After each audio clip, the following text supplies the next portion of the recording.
All right, I'd like everybody here to remember back to when they were 23. Just remember that time, the possibilities, the uncertainty. Maybe your diet still consisted of mac and cheese and PBR. Maybe you were trying to figure out how to be a good partner or a good parent. Maybe you had just started a job that came with no instruction manual. Now imagine you had 61,000 constituents on top of that. And every time you came up with an idea that met their needs, 50% of your colleagues just rejected it out of hand. For hundreds of millennial and Gen Z lawmakers, this is their reality.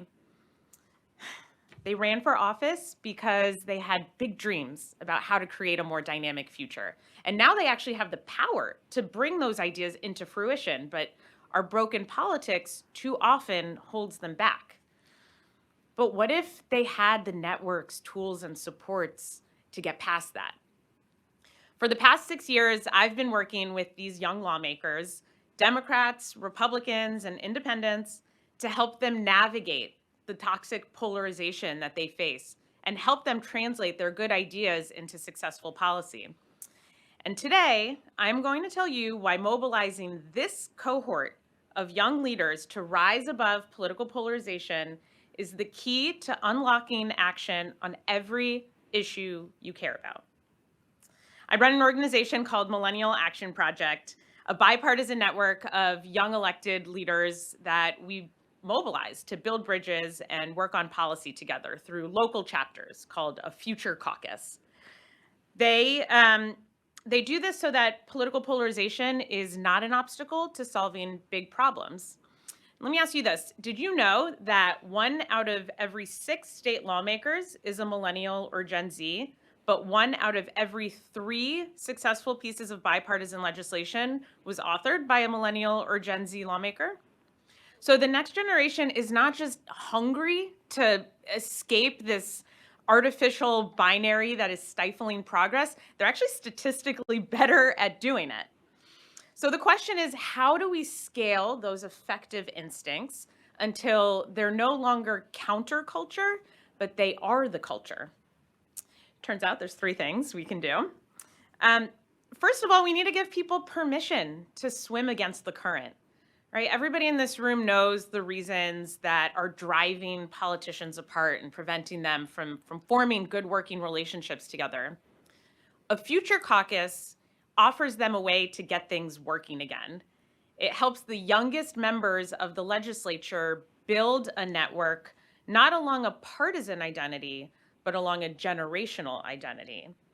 Sometimes all you need is just one little excuse, one off-ramp from the unproductive doom loop of Congress and states to get things moving again.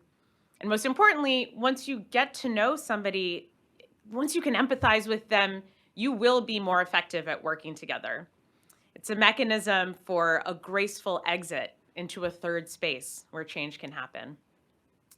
The second thing we can do is give these young lawmakers a force multiplier to build the muscle memory of cooperation. We already know that young new leaders are best positioned to change the norms and behaviors that are holding us back because of something I call generational replenishment theory, which is the nicest euphemism I could come up with to describe what I'm going to give the audience just a second to get generational replenishment theory. You get it. It's true, though, they one day are going to hold committee chairmanships. They're going to hold leadership positions. They'll be Speaker of the House. And so it's especially important to give this cohort of lawmakers the experience building coalitions, getting to yes. What if they had access to a policy bank that helped them do that? What if they could easily share bipartisan wins across state lines or access policy experts on demand? I know the people in this room and many people outside of it can help me build that force multiplier, can help me build an innovation lab to help catalyze this generation work on effective policy, not in service of a partisan agenda, but for the well-being of generations. The third thing we can do is tell their stories. Like Representative A.J. Pittman, a Democrat in Oklahoma, who joined a future caucus and met her counterpart, Senator John Michael Montgomery, a Republican who Together, they formed a working relationship and discovered that his pro-life values inherently aligned with her bill to protect maternal health, a bill that they led together and passed in 2021. And that's just one of hundreds of stories emerging from the Future Caucus. There's a lot more hope than you might imagine if all you watched was cable news. And dysfunction in our democracy is a self-fulfilling prophecy.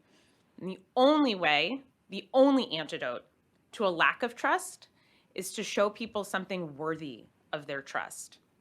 So my challenge, and my challenge to all of you, is to help amplify those stories. That is key to the civic flywheel of democracy. I believe that America's best days are ahead of us. But if we are going to build prosperity, if we are going to secure well-being for all of our families, we need a policymaking process that is functional. I truly believe that this phase of history, how we navigate the gifts of our growing diversity, how we de-escalate our polarizing panic, how we decide to govern ourselves in increasingly siloed and segregated social hubs, I believe the choices that we make right now will define the potential of America. Our country is trying to do something that has never been done before: build the largest multiracial, multi-ethnic, multi-religious democracy in the history of the world. That is a moonshot. That is a moonshot. But we have set ambitious goals before, and we've met them. So my dream centers around the possibilities of if hundreds, thousands of the next generation of lawmakers embrace pragmatic policymaking through radical empathy. That is our moonshot. And we can be those leaders. And the Future Caucus is an opportunity to take a step towards that better future. So let's build it. Thank you.